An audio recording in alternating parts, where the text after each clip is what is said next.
السلام کی قوم نے کی تھی. اور جانتے ہو عذاب کیا اترا تھا ان کے اوپر؟ آسمان سے پتھروں کی بارش ہوئی تھی اور پوری قوم کو اللہ نے الٹ دیا تھا. انہوں نے اللہ کے قانون کو الٹا.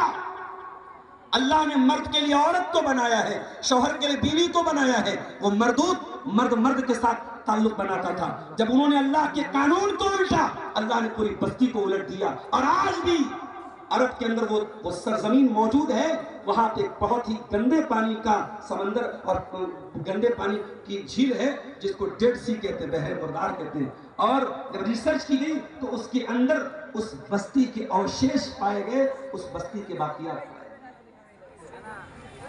وَلَا تَقْرَبُوا الْفَوَاحِشَ, اللہ نے کہا خبردار گندے کاموں کے قریب نہ جاؤ. یہ زناکاری گندا کام, یہ بدکاری گندا کام, یہ مرد کا مرد کے ساتھ تعلق قائم کرنا گندا کام, یہ مرد کا اپنے ہاتھوں سے اپنی شرمگاہ کے ذریعے منی خارج کرنا گندا کام. جتنے ولگر ایکٹیویٹیز ہیں وہ سب اس کے اندر آ گئے. وَلَا تَقْرَبُوا الْفَوَاحِشَ, حرام اور گندے اور غلیظ کاموں کے قریب نہ جاؤ. اور آگے اللہ نے ایک بڑی عجیب بات کہی, فرمایا ما ظہر من.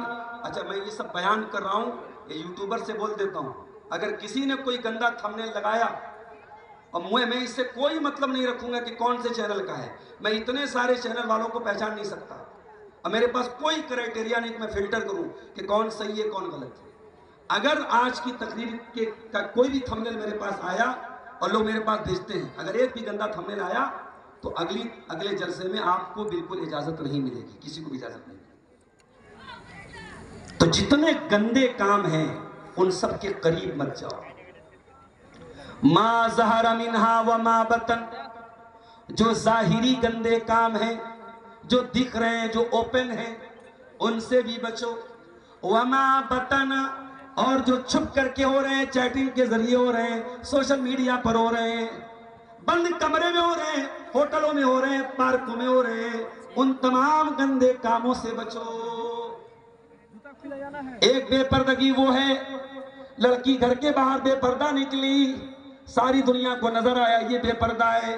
ایک بے پردگی یہ ہے, گھر کے باہر تو پردے میں نکلتی ہے اور گھر کے اندر دیور بھابھی کے بیچ میں بڑا ہنسی مذاق چل رہا ہے, جیجا سالی کے بیچ میں بڑا ہنسی مذاق چل رہا ہے, خالہ کے لڑکوں کے ساتھ گندی گندی باتیں ہو رہی ہیں, ماما کے لڑکے کے ساتھ عجیب و غریب باتیں ہو رہی ہیں. کوئی فرق نہیں ہے محرم اور غیر محرم کا. تو اللہ نے کہا کہ خبردار فواحش کے قریب مت جاؤ.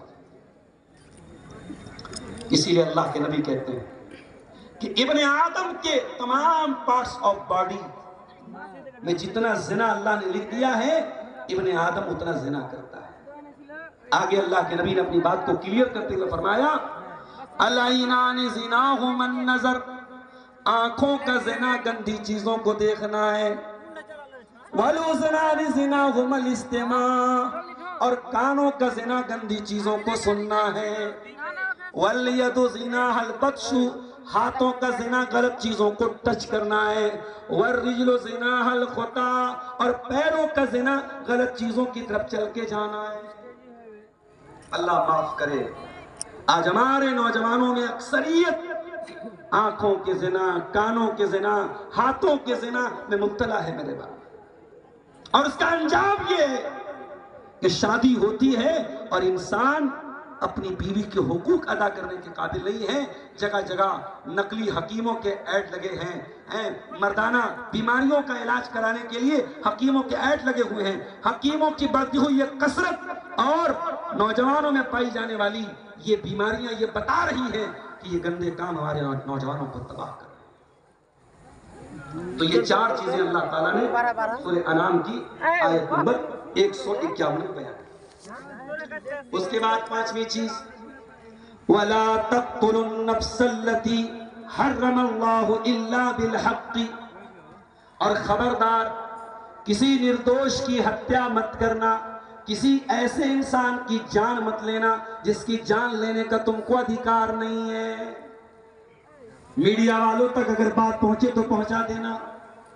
رات دن تم اپنے چینلوں پر بیٹھ کر ایسے نوجوانوں کو پکڑ کر کے لاتے ہو جو پتہ نہیں کبھی مسلمان تھے کہ نہیں تھے, ان کو تم ایکس مسلم بتاتے ہو, اور نوجوانوں کو بٹھا کر کے جب وہ اسلام کو گالی دیتے ہیں، قرآن کو گالی دیتے ہیں، نبی کو گالی دیتے ہیں، تو میڈیا والے بڑے خوشی خوشی اس کو شیئر کرتے ہیں۔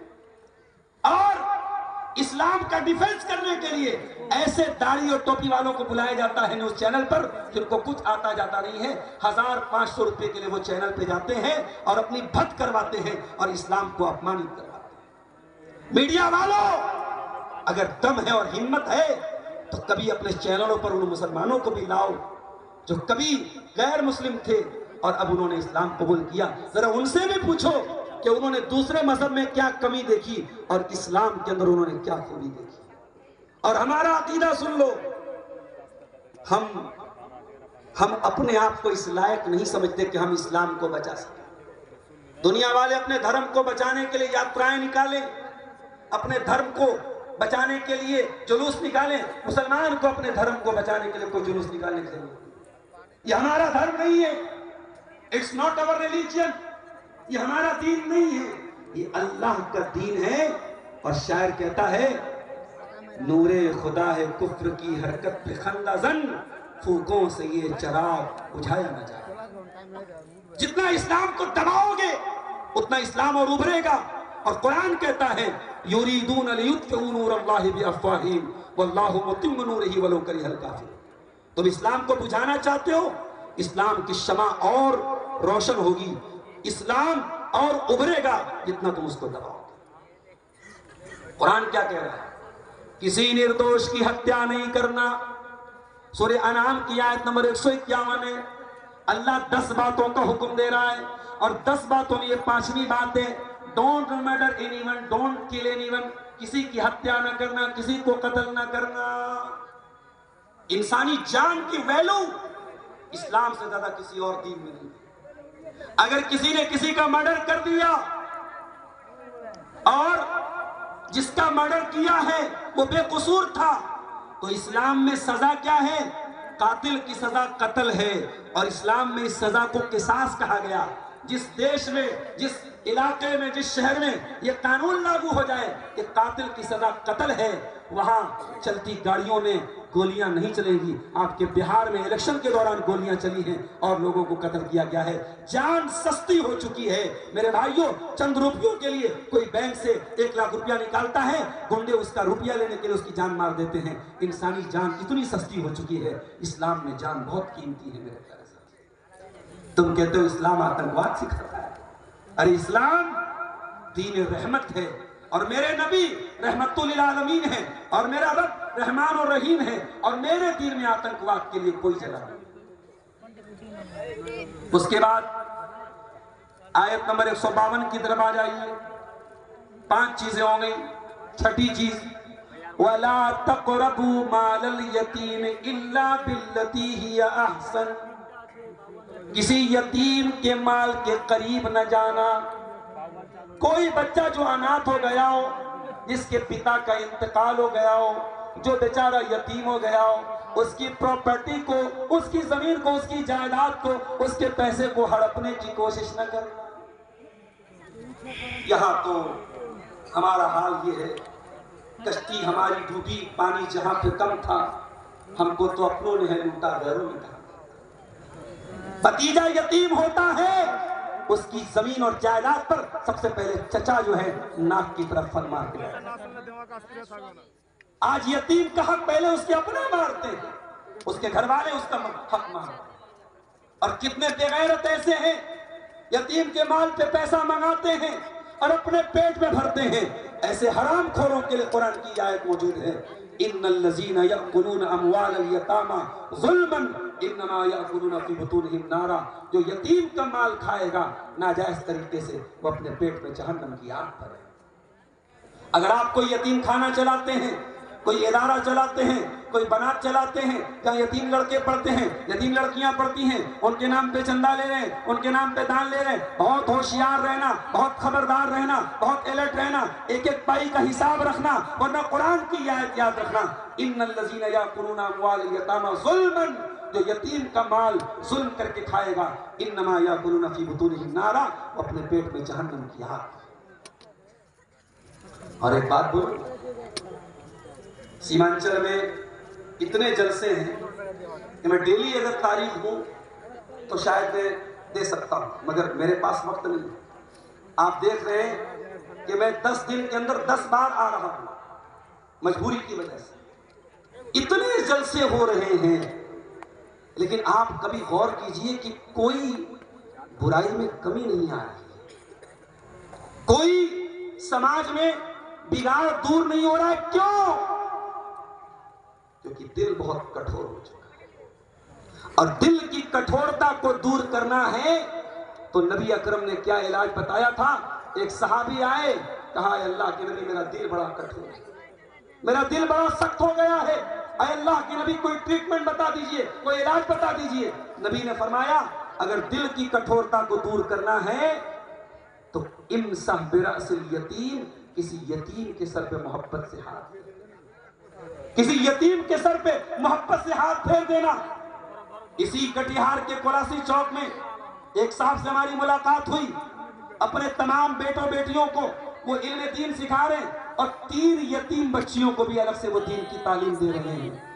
بہت ارب پتی نہیں ہے، کھرب پتی نہیں ہے، لیکن میں سمجھتا ہوں کتنے بڑے کلیجے کی بات۔